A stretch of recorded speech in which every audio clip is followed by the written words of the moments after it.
असली बाहुबली अगर इस मार्केट में कोई है तो वो है फंड फ्लो जिस तरह का देखने को मिला है इंडियन मार्केट्स में, और इसी की वजह से हम देख रहे हैं जो कांस्टेंट स्ट्रेंथ मार्केट में बनी हुई है। देखिए जितने भी लोग थे जो ये कहते थे कि मार्केट तेज़ी से नीचे आएगा, ज़ोर से गिरेगा और उसके बाद में इन्वेस्ट करूँगा, उन सभी को अल्टीमेटली एक रनअप देखना पड़ा है you know on the side lines, और वो काफ़ी फ्रस्ट्रेटिंग होता है। आज भी देखिए जो इंडिकेटिव टिक्स हैं उसमें सेंसेक्स करीब 6 पॉइंट ऊपर है और निफ्टी भी फ्लैट की रुझान दिखा रहा है। अब हाँ ये ज़रूर है कि आज के लिए अगर आप देखें तो सेटअप थोड़ा सा फ्लैटिश ज़रूर है, लेकिन कल जिस तरह की एक्सपायरी हमने देखी उसके बाद इस सीरीज़ में कोई ये नहीं मान रहा है कि 9300 के नीचे बहुत बड़े गैप से चले जाएगा निफ्टी। अगर ये गया तो फिर क्योंकि जो लोग वो मानते हैं कि ओवरबॉट है उनकी तरफ से अगर सेलिंग आती है तो देन ऑब्वियसली प्रेशर देखने को मिल सकता है, लेकिन अभी तक का जो दायरा है उसमें 94 या फिर 9500 भी इस सीरीज़ में रूल्ड आउट नहीं है। ज़्यादातर एक्सपर्ट्स यही मानते हैं कि 9500 अचीव हो सकता है इस सीरीज़ के दौरान। ऑलरेडी अभी की अगर हम ओपनिंग देखें तो फ्लैट है, और ये फ्लैट ओपनिंग एक्सपेक्टेड थी भी क्योंकि इंटरनेशनल मार्केट से क्यूज ऐसे ही थे, लेकिन स्टॉक स्पेसिफिक मूव आज के सेशन में भी देखा जा सकता है। बायोकॉन, अंबुजा सीमेंट जैसे स्टॉक्स पर नजर रहेगी। फटाफट से देख लेते हैं रुपए की ओपनिंग। रुपया अभी 64.11 के लेवल्स पर ओपन हुआ है, कल 64.15 पर ये क्लोज हुआ था। लेकिन हर रोज ठीक 7:30 बजे हम आपको बताते हैं 20 ट्रेड्स फास्ट मनी शो में, उन ट्रेड्स को एक बार फिर से देख लेते हैं।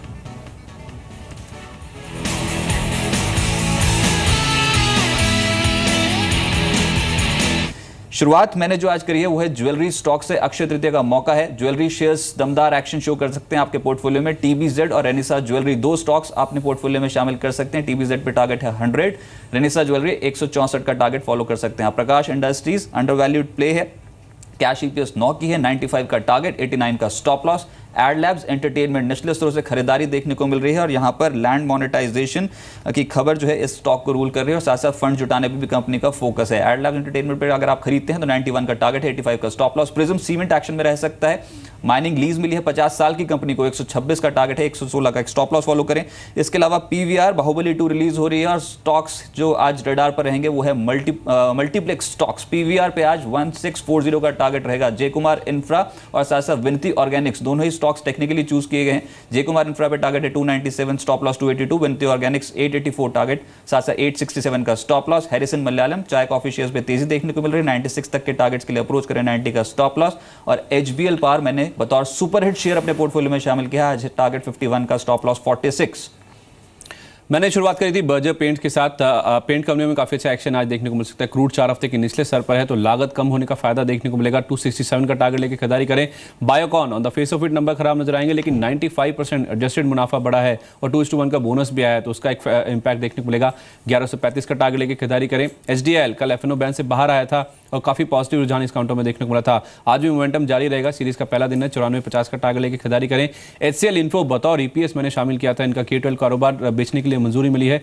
नकदी आएगी और उसके साथ साथ उस कंपनी के शेयर्स भी मिलेंगे जिसको एक कारोबार बेचा जा रहा है। 5810 का टारगेट लेके इसमें खरीदारी करके चल सकते हैं। ओएमसीज में एक्शन रहेगा, क्रूड तो एक फैक्टर है ही, उसके साथ साथ इनकी जो पैरादीप रिफाइनरी है वहां पे कारोबार कैपेसिटी यूटिलाइजेशन लगातार बढ़ रहा है। आज के लिए 454 का टारगेट लेके खरीदारी करें। मल्टीप्लेक्स शेयर्स आज फोकस में रहेंगे। आइनॉक्स में खरीदारी कर सकते हैं। बाहुबली 2 का एक बड़ा ट्रिगर है जो कि स्कूल को इस स्टॉक को इंपैक्ट करेगा। 305 का टारगेट लेके खरीदारी करें। सुजलॉन सीडीआर से बाहर आ सकती है, ऐसी अब उम्मीद लगने लगी है तो उसका एक रिफ्लेक्शन देखने को मिलेगा। 2110 का टारगेट होगा आज के लिए। जेट एयरवेज हो सकता है कि एक एटीएफ कट आने वाले जो फोर्टनाइटली रिवीजन उसमें देखने को मिलेगा क्योंकि क्रूड लगातार गिर रहा है। इसी उम्मीद में 525 का टारगेट लेके खरीदारी करें। जुबिलेंट फूडवर्क्स पिछली सीरीज का सबसे ज्यादा गिरने वाला शेयरों में से एक था, आज भी गिरावट जारी रह सकती है। 1000 रुपए का टारगेट लेकर बिकवाली करें और बतौर सुपर हिट आईजीएल यहाँ पे एफआई निवेश सीमा बढ़ी है, उसका फायदा आएगा। 1100 रुपए का टारगेट लेकर खरीदारी कर सकते हैं। तो ये वो स्टॉक्स हैं जिस पर आप नज़र रख सकते हैं ऑन अ डे जब मार्केट बिल्कुल फ्लैट एक्सपेक्टेड है। निफ्टी को आप देखिए 9342 पर निफ्टी इस समय बिल्कुल फ्लैट, लेकिन हाँ ये ज़रूर है कि कल जिस तरह का रुझान था और एक समय के लिए ये लग रहा था कि निफ्टी 9350 के ऊपर भी दे सकता है एक्सपायरी। अब जहाँ पर रिजल्ट का ट्रिगर था ना उन स्टॉक्स को देखिए, इसमें एक तो रिलायंस कैपिटल पर आप नज़र रख सकते हैं। रिलायंस कैपिटल के नतीजे उम्मीद से बेहतर थे, काउंटर हरे निशान में इस समय करीब आधे % ऊपर है। बायोकॉन जो एडजस्टेड मुनाफा है वो ज़रूर बेहतर है उम्मीद से, लेकिन ये काउंटर ऑलरेडी काफ़ी चल चुका है, ये फिलहाल करीब 1.5% नीचे है। महिंद्रा CIE ये करीब 3% ऊपर है 233 के आसपास। तो ये कुछ ऐसे काउंटर्स हैं जिस पर आप नज़र रख सकते हैं। मोमेंटम अच्छा देखने को मिल रहा है। आज सीमेंट स्पेस पूरा वैसे ही नज़र में रहेगा अब अंबुजा सीमेंट्स के नतीजों के चलते, लेकिन ओवरऑल सीमेंट स्पेस जिस तरह का मूव ऑलरेडी दे चुका है, आपका व्यू क्या है सिद्धार्थ सीमेंट स्टॉक्स पर? क्योंकि आज और एक बड़ा ट्रिगर है यहाँ पर अंबुजा के नतीजे, उसके बाद क्या करना चाहिए सीमेंट स्टॉक्स पर?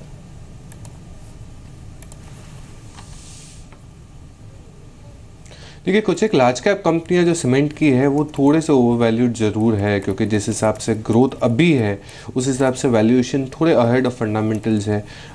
हम मानते हैं कि जो नतीजे आने वाले हैं अंबुजा के उसमें वॉल्यूम ग्रोथ थोड़े बेहतर हो सकते हैं, बट ओवरऑल पर्सपेक्टिव से अगर सीमेंट में किसी पे दाव लगाना है ऑन द बैक ऑफ कि भाई infra spend, real estate, housing for all, तो मिड कैप सीमेंट कंपनियों पे ही दाव लगाना चाहिए। लार्ज कैप थोड़े से ज़्यादा एक्सपेंसिव लग रहे हैं ईवी पर टन के हिसाब से। तो और मिड कैप में कोई कंपनी अगर देखनी है तो वो है बिरला कॉर्प, डालमिया भारत, रामको सीमेंट। जब गिरावट आती है तो ये मिड कैप सीमेंट कंपनियों में हम मानते हैं कि बहुत अच्छा ट्रैक्शन मिल सकता है आने वाले 3 से 6 महीने में। जी, निताशा शंकर भी हमारे साथ मौजूद हैं, उनसे बातचीत करते हैं। निताशा, 3 बड़े नंबर्स पर आपके कोई कमेंट? मारुति सुजुकी, बायोकॉन और अंबुजा, तीनों पर आप क्या करेंगे? एक के आने बाकी हैं, 2 के आ चुके हैं। ये मारुति के नंबर जो हैं एटलीस्ट जो टॉप लाइन में it is as per expected, and commodity prices का उनके ऊपर इम्पैक्ट आया था थोड़ा सा, बट ओवरऑल उनके नंबर काफ़ी बेहतरीन रहे हैं। आगे जाके भी जो उन्होंने हायर मार्जिन मॉडल्स लॉन्च किए हैं अपने प्रीमियम सेगमेंट में, उसका बेनिफिट मिलना चाहिए। एंड मोस्ट इम्पॉर्टेंटली जो डीमोनेटाइजेशन का नेगेटिव इम्पैक्ट था वो धीरे धीरे वेन ऑफ कर जाएगा। तो मारुति लॉन्ग टर्म पर्सपेक्टिव से अभी भी काफ़ी अट्रैक्टिव लग रहा है।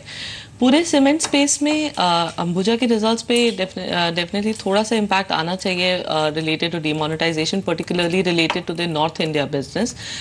लेकिन अगर आप ओवरऑल डिमांड को देखिए तो डिमांड को बढ़ना ही चाहिए आगे जाके, दोनों infrastructure spending as well as affordable housing spending. But within the cement space हम लोग को अल्ट्राटेक सीमेंट जो है वो रिलेटिवली बेटर लगता है as compared to Ambuja, although we are positive on the sector. The stock that we prefer is Ultratech instead of Ambuja. बिल्कुल। एक बार इस बीच प्री ओपन में मल्टीप्लेक्स स्टॉक्स को भी देखिए।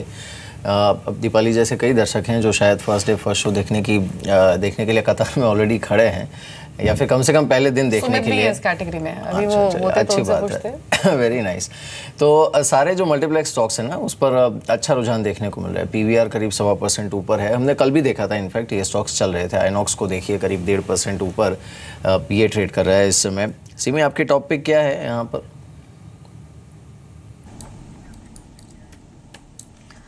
मेरा पूरा जो सेक्टर है पीवीआर आइनॉक्स, मुझे लगता है कि दोनों ही चल सकता है, और मुझे लगता है कि दोनों में मोमेंटम मेंटेन हो। एक्चुअली दोनों का चार्ट ही काफ़ी स्ट्रॉन्ग है, काफ़ी चल भी चुका है, पर आज बाहुबली के लिए हो सकता है नया मोमेंटम आ सकता है। दोनों ही टेक्निकली स्ट्रॉन्ग है पीवीआर आइनॉक्स। जी किरण, ये सीरीज के लिए भी कुछ स्टॉक्स पिक किए हैं क्या आपने? बिल्कुल, एक 2-3 काउंटर्स है जहां पे आपकी नजर रहनी चाहिए। मुझे लगता है पहले गोदरेज कंज्यूमर पे ध्यान देना चाहिए। गोदरेज कंज्यूमर मैंने आपके चैनल पे कल भी बताया था कि एक बहुत अच्छा चार्ट पैटर्न दिखाई दे रहा है, और इस सीरीज में मल्टीपल टॉप्स का ब्रेकआउट भी हो चुका है। अच्छे वॉल्यूम्स, अच्छा रोल ओवर देखने को मिला है। मुझे लगता है कि गोदरेज कंज्यूमर इस सीरीज में करीबन 1950-2000 लेवल्स के को छूते हुए नजर आएगा। दूसरा स्टॉक जो अच्छा दिखाई दे रहा है वो महानगर गैस है।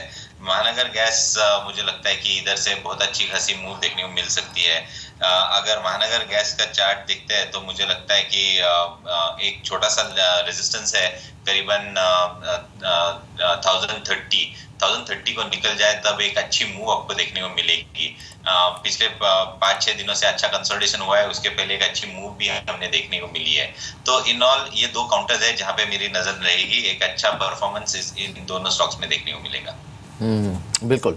खैर, इस बीच आप देखिए निफ्टी तो बिल्कुल फ्लैट है ना। With in that Indian oil एक तो एक काउंटर है जो कि करीब 1% ऊपर है। Adani port, Maruti Suzuki, doctor Reddy's और हीरो मोटोकॉर्प, यहाँ पर मजबूती है। ओएनजीसी है जो कि करीब 0.5% ऊपर है। साथ ही Tata motors, HCL tech, Axis, ये कुछ काउंटर्स हैं जिस पर मजबूती देखने को मिल रही है। लेकिन जो असली एक्शन है वो आपको देखना पड़ेगा निफ्टी के बाहर। मिड कैप जो है वहाँ पर हल्का सा बेहतर रुझान देखने को मिल रहा है इन टर्म्स ऑफ मोमेंटम। अगर आप देखें तो कुछ एक स्टॉक्स हैं जिस पर यहाँ पर मजबूती अच्छी है या फिर रुझान अच्छा देखने को मिल रहा है और इन पर नज़र रखी जा सकती है। जो मिड कैप के गेनर्स हैं वो आपकी स्क्रीन पर परसिस्टेंट सिस्टम्स पर अच्छा मूव है, PNG health care, Alembic pharma, ये स्टॉक्स हैं जिस पर अच्छा मूव है। आईडीएफसी बैंक ये काउंटर है जो कि करीब 1% ऊपर है और साथ ही आईसीआईसीआई प्रू ये करीब 1% ऊपर इस समय ट्रेड कर रहा है। आईडीएफसी बैंक और आईसीआईसीआई प्रू, इस पर सिद्धार्थ क्या सलाह है आपकी?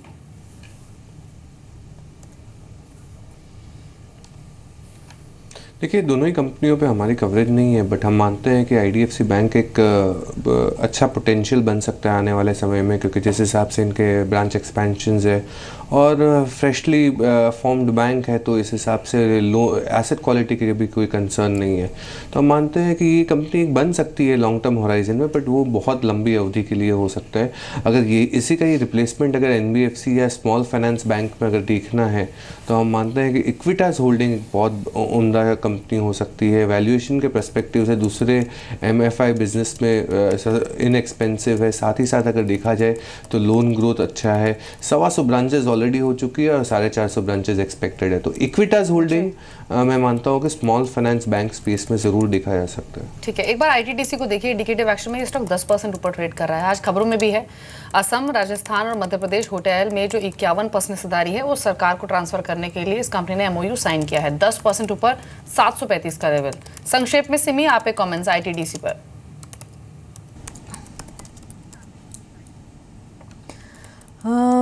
अब एक तो स्ट्रॉन्ग चार्ट है, मुझे लगता है कि मोमेंटम अभी भी मेंटेन हो सकता है। 735 के आसपास का क्लोजिंग था और मुझे लगता है कि इस बार 750-55 का लेवल भी देखने को मिल सकता है इसमें। जी ठीक है, एक बार आईजीएल और महानगर गैस, इन दोनों स्टॉक्स पर भी शायद आज के सेशन में अच्छा मूव दिखे। आईजीएल पर क्योंकि पॉजिटिव खबर है, एफआई इन्वेस्टमेंट लिमिट 24% से बढ़ाकर 30% की गई है और महानगर गैस आज से एफ&ओ सेगमेंट में शामिल हो रहा है। दोनों स्टॉक्स आधा से 1% की बढ़त दिखा रहे हैं। क्विकली निताशा, इन दोनों शेयर्स पर आपका व्यू क्या है? हम लोग का एमजीएल पे लॉन्ग टर्म पॉजिटिव व्यू ही है। It's a fundamentally strong company, almost monopoly तरह का बिजनेस होता है सिटी गैस डिस्ट्रीब्यूशन, और उसका बेनिफिट इसको मिल रहा है। And plus the priority gas, जो प्रायोरिटी सेक्टर का गैस प्राइसिंग है वो भी, इसका भी बेनिफिट मिलता है। High ROEs, good dividend play. We continue to remain positive on MGL and the same thing for IGL as well. जी, एक बार टाइटन पर कमेंट्स ले लेते हैं क्योंकि आज अक्षय तृतीया के मौके पर जेम्स एंड ज्वेलरी स्टॉक्स में थोड़ी एक्टिविटी दिख रही है इंडिकेटिव एक्शन में। लेकिन सिद्धार्थ, छोटा रखिएगा आंसर क्योंकि मार्केट्स ओपन होने वाले हैं। ये टाइटन को आप खरीदना चाहेंगे क्या, कीपिंग इन माइंड कि मैनेजमेंट पहले ही स्ट्रॉन्ग नंबर्स को लेकर कॉमेंट्री कर चुका है कि मार्च क्वार्टर बहुत स्ट्रॉन्ग रह सकता है इन टर्म्स ऑफ परफॉर्मेंस? जी बिल्कुल, क्योंकि टाइटन एक बहुत उम्दा है और ऊपर से डीमोनेटाइजेशन के बाद फॉर्मलाइजेशन जो प्रोसेस हो गया, इस कारण से भी एक टाइटन बहुत बड़ा पॉजिटिव हो सकता है medium to long term perspective से।